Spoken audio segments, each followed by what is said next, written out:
नमस्कार, स्वागत है आप सबका। आप देख रहे हैं प्रिय रंजन भारती रिपोर्ट्स। मैं प्रिय रंजन भारती। 5 राज्यों के विधानसभा चुनाव के नतीजे कल सोमवार को यानी 4 मई को अब तक आ जाएंगे और नतीजे आएंगे तो ये स्पष्ट हो जाएगा कि इन 5 राज्यों में भारतीय लोकतंत्र का कैसा स्वरूप खड़ा होता है। जी हाँ, ये खासा महत्वपूर्ण है कि भारतीय लोकतंत्र यानी डेमोक्रेसी किस करवट लेती है, ये तय हो जाएगा।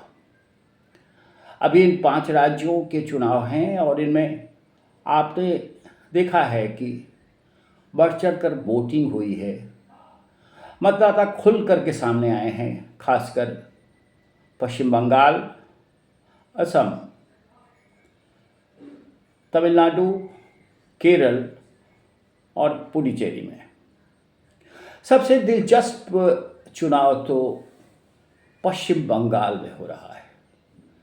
पश्चिम बंगाल का चुनाव इसलिए दिलचस्प है कि न सिर्फ लोकतंत्र की जागृति यहाँ दिखी, बल्कि मतदाताओं ने खुल करके अपने मताधिकार का, जो संवैधानिक अधिकार है उनका, उसका प्रयोग किया है। अब बात ये निकलती है कि इन 5 राज्यों में होगा क्या। मैं उस नतीजों पर, उन सारे नतीजों जो लोकतंत्र के करवट लेने की आहट सुनाई देने वाली है, उन पर बात करने के लिए आपके सामने नहीं बैठा हूँ। मैं इस बात पर आपसे अपना वीडियो साझा कर रहा हूँ कि परिकल्पनाओं पर आप जरा गौर करिए। ये 5 राज्यों के नतीजे, 2 तरह की परिकल्पनाएं हो सकती हैं। ये जो नतीजे आएंगे उनमें हो सकता है कि एक राष्ट्रवादी पार्टी यानी भारतीय जनता पार्टी जीते, और दूसरा ये संभव है कि भारतीय जनता पार्टी हार जाए।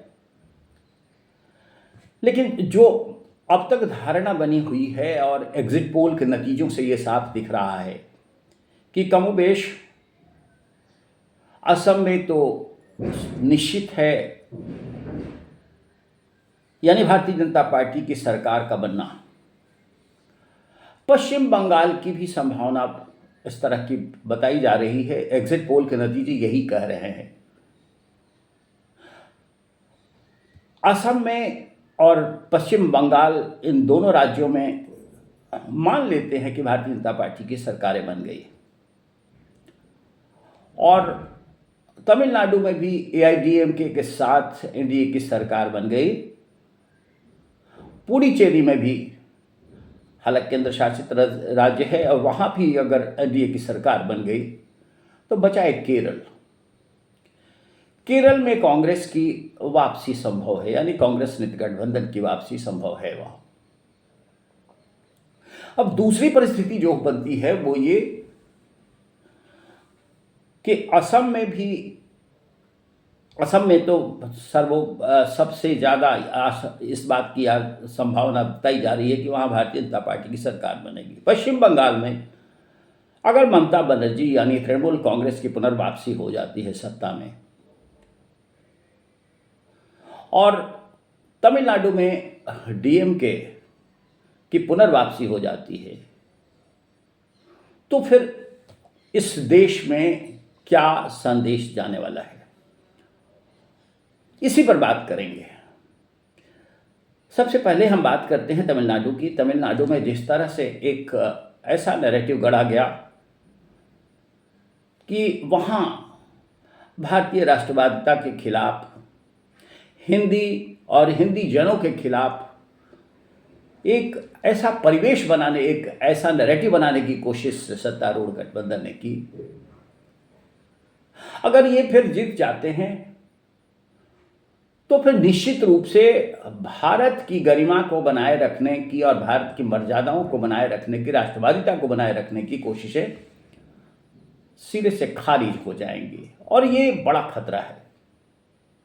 क्योंकि आपने देखा होगा तमिलनाडु की सरकार अब तक किस तरह से हिंदी भाषियों के खिलाफ, हिंदी के खिलाफ और भारतीय राष्ट्रवादिता के खिलाफ किस तरह से आग उगलती रही है, किस तरह से वो हमलावर रही है और संवैधानिक मर्यादाएं तार तार होती रही हैं। इसी तरह से पश्चिम बंगाल का रुख अगर टीएमसी की पुनर्वापसी का हो जाता है तो ये निश्चित सा हो जाएगा कि इतने तमाम तरह के प्रयासों के बावजूद लोकतंत्र वहां जीत नहीं सका।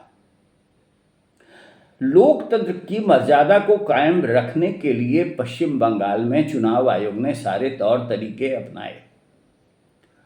जिस तरह से मतदाताओं का भय फटा, लोग खोल करके सामने आए और इतना प्रतिशत 90% से ज़्यादा मतदान जो पुनर्मतदान हुआ है वहाँ भी 90% से ज़्यादा मतदान, और जिस एसआईआर को लेकर के आसमान सिर पर उठाए चल रहे थे विपक्षी पार्टियों के नेता, उस एसआईआर के बाद ऐसा होना उनके मुंह पर यह घोर तमाचा, बड़ा तमाचा सा है कि एसआईआर वास्तविकता को बनाए रखने की, लोकतंत्र की मर्यादा को बनाए रखने की चुनाव आयोग की बड़ी पहल थी। और इस पर सुप्रीम कोर्ट से लेकर के तमाम जितने भी हाई कोर्ट्स और निचली अदालतें हैं उन सब के जो फैसले आए हैं उससे यह स्पष्ट हो गया है कि चुनावी मर्यादाएं, चुनावी संहिता, आचार संहिता जो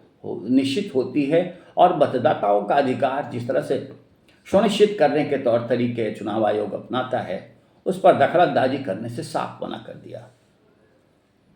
लेकिन इसके बावजूद औसत प्रतिशत से कहीं अधिक ज़्यादा मतदान पश्चिम बंगाल में होने के बावजूद और सब तरह के एग्जिट पोल के आकलन को झुठलाते हुए अगर टीएमसी की पुनर्वापसी हो जाती है, ममता बनर्जी पुनः सत्ता में आ जाती हैं, तो फिर ये लोकतंत्र के लिए कैसे खतरनाक होगा ये आप जरा कल्पना कर लीजिए। आपने देखा है कि पश्चिम बंगाल में हर मतदान के बाद टीएमसी विरोधियों पर किस तरह से टीएमसी के गुंडे गुंडई करते रहे हैं, उनका घर बार उजाड़ते रहे हैं, उन पर आतंक बरपाते रहे हैं, मार पिटाई करते रहे हैं, घरों में आग लगाते रहे हैं। और इतने प्रयासों के बावजूद अगर लोकतंत्र वहां हार जाता है, यानी सत्ता में फिर से ममता बनर्जी की वापसी हो जाती है, तो ये निश्चित हो जाएगा कि इस तरह का आतंक और इस तरह की गुंडई का राज फिर से कहर बर पाएगा पश्चिम बंगाल में। और वो एक बड़ी चुनौती है न सिर्फ चुनाव आयोग की, भारतीय संविधान के रक्षकों की और दुहाई देने वालों की, और केंद्र में बैठे सत्तानशीलों के लिए, क्योंकि व्यवस्था वहां चरमराई हुई है। अब तक का जो इतिहास है, वो ट्रैक रिकॉर्ड जो वहां का रहा है, वो वाम मोर्चा के खिलाफ या फिर कांग्रेस के खिलाफ गुंडा तंत्र को विकसित किया और उसके विरोधियों ने सत्ता पाई। और फिर टीएमसी ने भी वही किया।